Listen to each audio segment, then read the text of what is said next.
It starts in the middle of a fight. My suitcase is already by the door. My hands are shaking. My sister is crying, but not real tears. The kind she always uses when she wants to win. I can't do this anymore, I say. You promised me this house. My mother doesn't even hesitate. She needs it more than you do. Just like that. Years of promises. Gone. I remind her of everything I gave up. The jobs I turned down. The money I helped her save. The nights I stayed when everyone else left. She doesn't even look at me. She's your sister. You should want her to be okay. That's when it hits me. This was never about fairness. It was already decided. And when I ask why, her voice changes. Cold. Final. Because she has no one else. I stare at her. Neither do I. But she's already walking away. With my sister. And that's the moment I realize. I was never the one she was protecting. As I leave, I hear my sister whisper something that makes my stomach drop. You didn't tell them everything, right? I sleep in my car that night. Not because I have to, but because I don't know where else to go. And for the first time, I replay everything. Every birthday where my sister got more. Every punishment that somehow became my fault. Every time my mother said, just let it go. I always thought it was favoritism. But now it feels different. Intentional. Like I was being managed. The next morning, I check my bank account. Empty. Every cent I had saved while living at home, gone. Transferred out overnight. Only one person had access. My mother. I call her. No answer. I text her. Blocked. Then I call my sister. She picks up. Laughing. You really thought that money was yours? That's when something inside me shifts. This isn't just favoritism anymore. This is betrayal. Before hanging up, she says, you should be thanking us. We kept you out of it. Out of what? I stay with a friend for a few days. But my mind won't stop racing. Kept you out of it.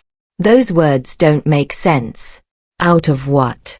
I start digging, not online, but through memory. And I remember something strange. When I was younger, there were always locked drawers in the house. Documents I wasn't allowed to touch. Conversations that stopped when I walked in. And one rule my mother repeated constantly. Don't ask questions about things that don't concern you. At the time, I thought it was strict parenting. Now, it feels like control. I call my aunt, the only person who ever treated me differently. She hesitates when I mention my mother. Then she says something that chills me. There are things you were never told, for a reason. I push her. But she refuses to explain. Some secrets protect people, she says. Others destroy them. And then she hangs up. That night, I get a message from an unknown number. If you want answers, check the storage unit. I didn't even know we had one. But the address in the message is real. And the key. Still on my old keychain. I almost don't go. But something in me needs to know. Inside, it smells like dust and time. Boxes stacked high. Files. Old furniture. And one locked cabinet. I hesitate. Then break it open. Inside are folders. Not just bills or papers.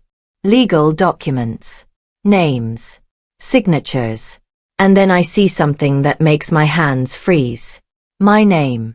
On a document I've never seen before. Not a birth certificate. Something else. Something changed. I keep digging. And then I find it. A police report. My sister's name. Years ago. A crime. Serious. Covered up. And at the bottom. My mother's signature. There's a second signature beneath it, mine. But I never signed anything. I stare at it for a long time. My name. My handwriting. But I know it's not me. It's too perfect. Too practiced. Forged. And the document says I witnessed something. Something I don't remember. Something that cleared my sister. That's when it clicks. I wasn't just ignored growing up. I was used. I go back through more files. Bank transfers. Legal fees. Settlements. Everything traces back to one event. One night. The same night I testified. But I don't remember it. At all. Which means one of two things. I was too young. Or I was never there. I take photos of everything. And just as I'm about to leave, I hear footsteps outside. My mother's voice. I knew you'd come here eventually. She's standing in the doorway. Calm. Not surprised. Like she's been waiting. You shouldn't have come, she says. I hold up my phone. Then explain this. She doesn't even look. You don't understand what happened. Then make me understand. For a second, she almost does. I see it in her face. Fear. But then it disappears. You're better off not knowing. That's when I lose it. My money is gone. My home is gone. My life is gone. And you still won't tell me why. She finally snaps. Because if you knew the truth, it would ruin everything. Too late. It already has. She steps closer. Lower voice now. She needed protection. And I didn't. Silence. That's my answer. Before leaving, she says one thing. You were the only one we could risk. That sentence won't leave me alone. The only one we could risk. Risk for what? I go back to the date on the police report. And I try to remember that night. At first, nothing. Then small flashes. A loud argument. A crash. Someone crying. But it's blurry. Incomplete. Like something's missing. Or removed. I check old photos on my phone. Deleted. Most of that year is gone. Then I check cloud backups. One folder remains. Locked. But I manage to open it. Inside is a single video. Shaky. Dark. Recorded that same night. I press play. And what I see changes everything. It's not my sister in trouble. It's my mother. The video is chaotic. Voices raised. Things breaking. My mother is screaming. My sister is trying to calm her down. Then someone else appears. A man. I don't recognize him. But the argument turns physical. And then everything goes silent. The camera drops. But not before capturing one thing. My mother standing over him. Not moving. I stop the video. Heart racing. This wasn't my sister's crime. It was hers. And somehow, I took the fall. I replay the police report in my mind. My statement. My signature. It all makes sense now. She didn't choose my sister over me. She chose herself. The unknown number texts again. Now you see why you were chosen. I meet the person behind the messages. It's my aunt.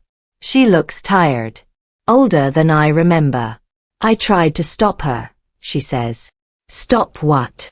She exhales. Everything. She explains what really happened.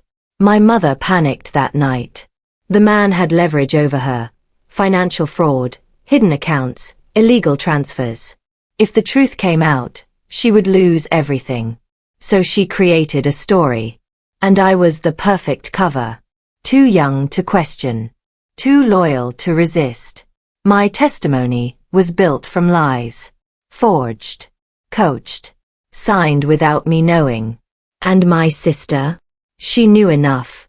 But not everything. So that's why she was protected. Because she could expose it too. I wasn't protected. I was sacrificed. My aunt hands me one last document. This is what she's hiding now. The document isn't old. It's recent. Ongoing transactions. Large ones. Accounts I've never seen. And one detail stands out. The money isn't just being moved. It's being cleaned. Layered through different names. Different locations. My mother didn't stop. She got better. And my sister? Listed as a beneficiary. That's why she was chosen. Not just protected. Rewarded. I realize something important. This isn't just about the past anymore. This is still happening. Which means I have leverage. Legal leverage. For the first time since everything started. I'm not powerless. My phone rings. It's my sister. We need to talk. Now. We meet in public. She looks nervous for once. I didn't know everything, she says quickly. I don't believe her. But I listen. She admits she knew about the incident. Knew it wasn't her fault. But she didn't know I was used. Mom said you agreed, she says. Of course she did. She said you wanted to help. That's when I realize. Even my sister was manipulated. Just differently. But then she says something that changes everything again. There's more you don't know. I feel it immediately. Another layer. Another lie. What? She hesitates. Then whispers. You're not even supposed to be in those records. Because legally, you're not who you think you are. I demand answers. She refuses at first. But I push harder. Finally, she breaks. There was a change. When we were kids. A legal one. Quiet. Hidden. Documents altered. Names adjusted. Records replaced. I don't understand. Until she says it clearly. You were removed from something. Removed. Erased. Rewritten. That's why my name appears where it shouldn't. That's why my history feels incomplete. I wasn't just used. I was repositioned. Like a piece in a game. And suddenly everything makes sense. Why I was kept close. Why I wasn't allowed to leave. Why I was always the one blamed. Because my identity was part of the cover. I check the document again and realize one detail I missed. My real name is different. I stare at it. The name underneath mine. Faded, but still visible. Not mine. Never was. I say it out loud. It doesn't feel real. Which means everything I've lived, everything I believed, was built on something false. I confront my mother one last time. This time, I don't ask. I tell her what I know. The crime. The money. The identity. She doesn't deny it anymore. She just looks at me. Tired. You were never supposed to find out. Too late. I'm done protecting you, I say. Her face changes. Not fear. Calculation. Then you'll lose everything too. That's when I realize. She still thinks she has control. She still thinks I'm the same person she used. She's wrong. Because now, I know exactly what she's afraid of. And I know how to take it all down. I make one call. I have information about financial fraud and identity falsification. I don't hesitate. I have evidence, I say. Fraud. Identity manipulation. Forged testimony. There's a pause on the other end. Then the tone shifts. Serious, alert. They ask for proof. I send everything. The documents. The video. The transactions. Within hours, I get a response. Do not contact them again. We'll take it from here. For the first time, I feel something unfamiliar. Relief. But it doesn't last. Because later that night, my mother calls. Not angry. Not defensive. Calm. You've made a mistake, she says. No. You did. She sighs.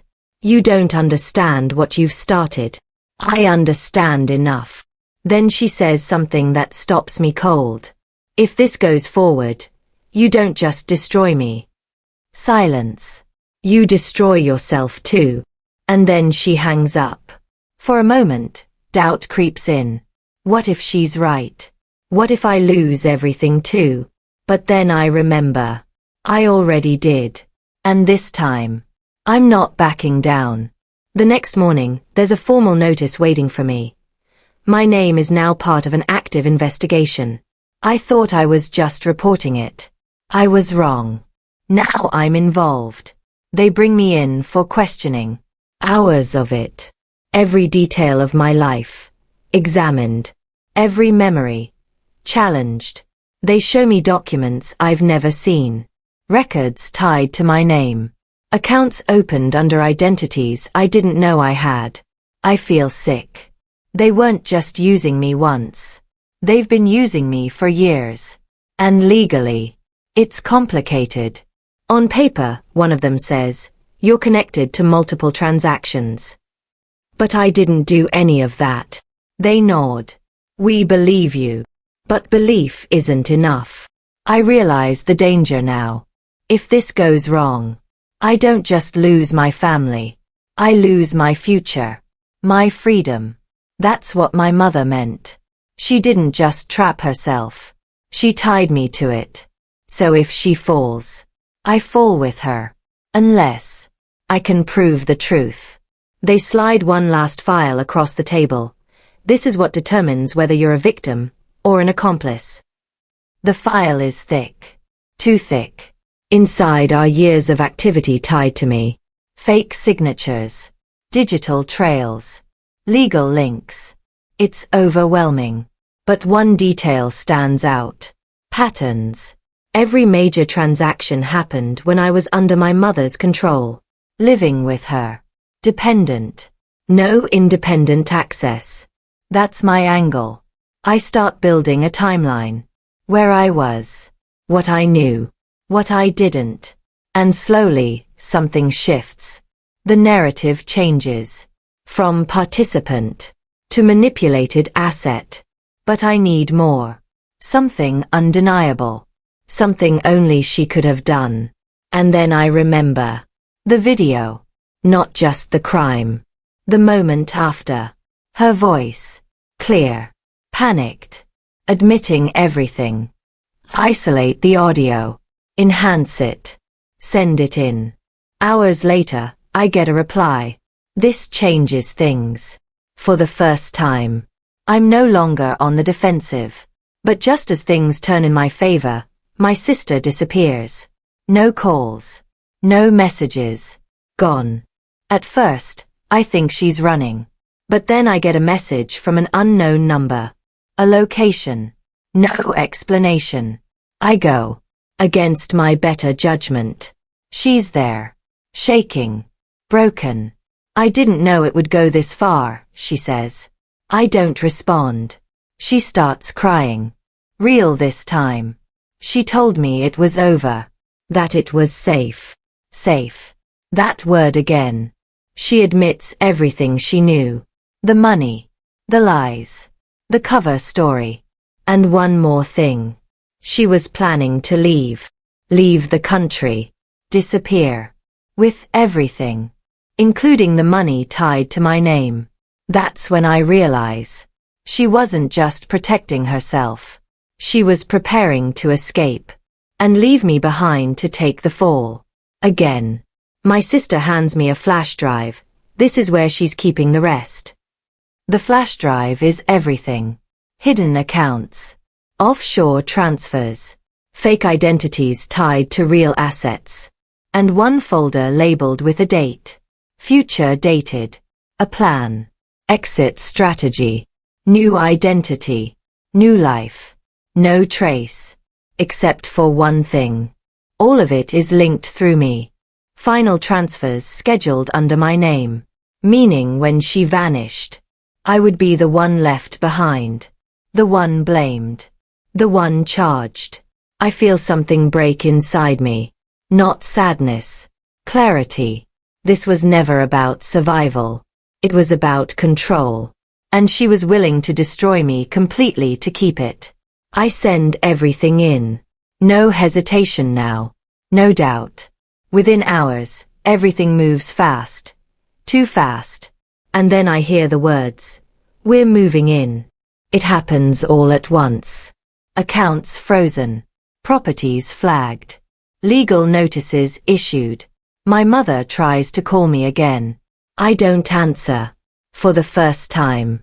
She doesn't have control. And it shows. Messages turn from calm to desperate. You don't understand what you've done. I did this for us. You're destroying your own family. But I see it clearly now. There was no us. There never was. Just her. And what she needed. Then the final message comes. If I go down, you come with me. But this time, that threat doesn't land. Because I've already separated myself. Legally. Carefully. Completely. She miscalculated. For once. She underestimated me. The next day, I see it, official confirmation. She's been formally charged. I thought it would end there. It doesn't. Because my sister isn't innocent. Not completely. Her name appears in the records. Not as deeply involved. But involved enough. She calls me, panicking. They're asking questions. Of course they are. She begs me to help her. To explain. But I don't. Not this time. I told you the truth, I say. You chose not to see it. She breaks down. For the first time in her life. There's no one protecting her. No one stepping in. No one taking the blame. Just consequences. Real ones. And I realize something painful. She wasn't just protected. She was shaped. By the same system that broke me. But that doesn't erase what she did. Or didn't do. She says one last thing before hanging up. She still hasn't told you everything. I didn't think there was more. I was wrong. The investigators call me in again. There's one final detail. One piece that changes everything. The identity change. It wasn't just for the cover. It was for ownership. Assets. Accounts. Everything was structured under a different legal identity. One that used to belong to someone else. Someone who no longer exists in the records. Erased. Replaced. By me. That's why everything leads back to me. I wasn't just used. I was inserted. Into a system that was already built. And suddenly, I understand the full picture. I wasn't chosen randomly. I was necessary. From the beginning. They ask me one final question. Do you want to reclaim your real identity? It's not an easy choice. Because taking it back means facing everything tied to it. The past. The truth. The consequences. But I say yes. The process begins. Legal corrections. Identity restoration. Records updated. And with every step, I feel something return. Not just my name. My control.